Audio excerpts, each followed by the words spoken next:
Hi guys, I'm joined by Michael from AFPOP, which is the Association of Foreign Property owner. Property Owners. That's it. And Michael has been the CEO for a number of years, some 22 years 21, yeah, 20 22 years in after Christmas, yeah. at some service. So tell us, what does AFPOP do?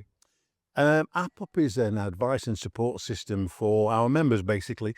They pay a small membership fee each year, and for that they have access to the 35, 37 years of information that we've built up. Fantastic.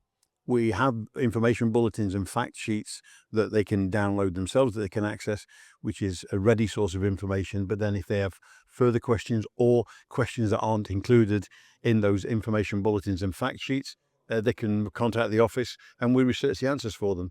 And the answer to any question that our members have really is ask AFPOP, because then we'll take the inquiry from them. They don't have to contact us again. We'll tell them when we've got the answer. So it's a bit of peace of mind, really, is that when they've got a question, somebody's there to help them find the answer. Yeah, that's amazing because it's quite a daunting process, especially owning a property overseas. There's a lot of questions that people might not have the answers to, and the fact that you're providing that support mechanism, I think that's amazing. Can you share what tips and advice would you give to people that are considering owning property in Portugal? Well, the big tip is always do your research.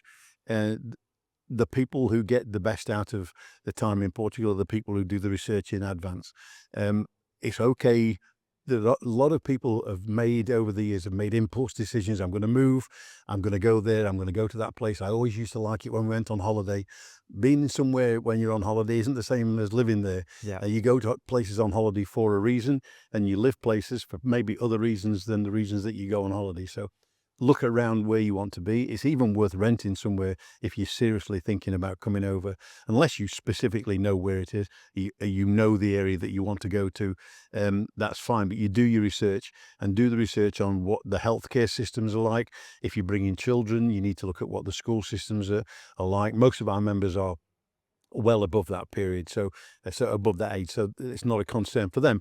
But there are younger people coming out. What are the work situations like? Will I be able to work in Portugal? Will I be able to get licenses for building properties?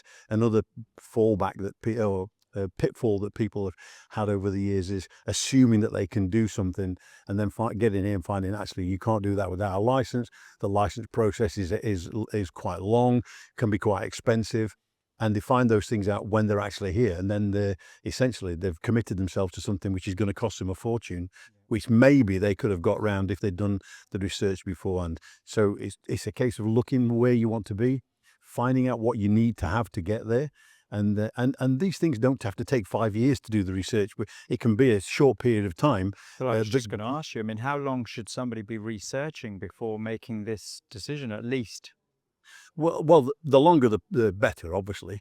But the problem is you can get yourself into a research frame of mind, I think, Mhm. where you never quite get comfortable with the answers that you got. At some point, you do have to make the decision to go, and so leaving it too long in advance is probably not a good idea. But you certainly need to give yourself a good few months, a year maybe, before when you think, right, I definitely want to do that. That's when you need to start making your inquiries. Can I take my car? Can I move my car over there? Can I import it? There's loads of things that people suddenly realize, oh, I didn't think about that. And if you think about it a year in advance, all the questions still come to you. You still know the questions you got to ask. You just got more time to get the answers. So do you think an event like today, living in Algarve, that's the sort of event somebody should be going to? Yeah, it is, and there are also other ones in the UK, certainly in the UK, that the Chamber of Commerce over there have, which have similar to this. To be Uh, able to move into Portugal? Yeah, the Yeah. moving, yeah, and they're similar to this, and you've got the same kind of access to professionals there, and the same kind of people, advice from lawyers, advice from accountants, advice from real estate people, and it's essential, really, because it's all right. Everybody says you can do these things on the internet, and I suppose you can. It's so long-winded to find things on the internet. It's so complicated to know if that's the actual answer to the question that you need. what you need to do is speak to somebody who will actually give you those answers. AI and all that. I've got no problem with technology, but there's nothing beats sitting down with a person whose job it is to give you that advice and asking them the questions.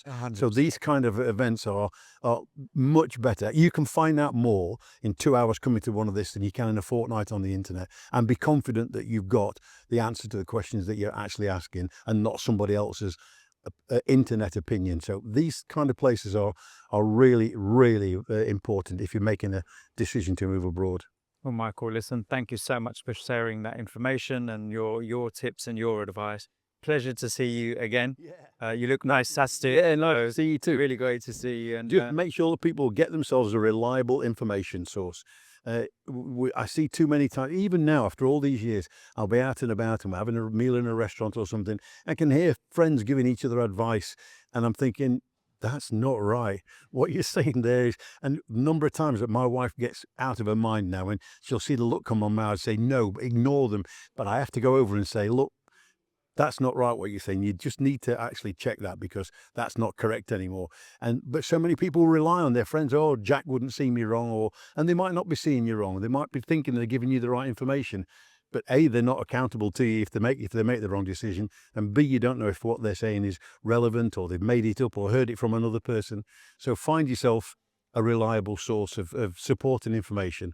I would say join AFPOP, because we are a reliable source of information. But if you don't join AFPOP, find somebody who you trust to genuinely give you good information. I agree. So listen, don't go on what you hear down the pub or from your friends or Never. family. Never do that. Need to speak to professionals, get the advice in early on, and I couldn't agree more. Michael, thank you so much for your time. Good to see you, Pleasure man. Nice to see you too. Cheers.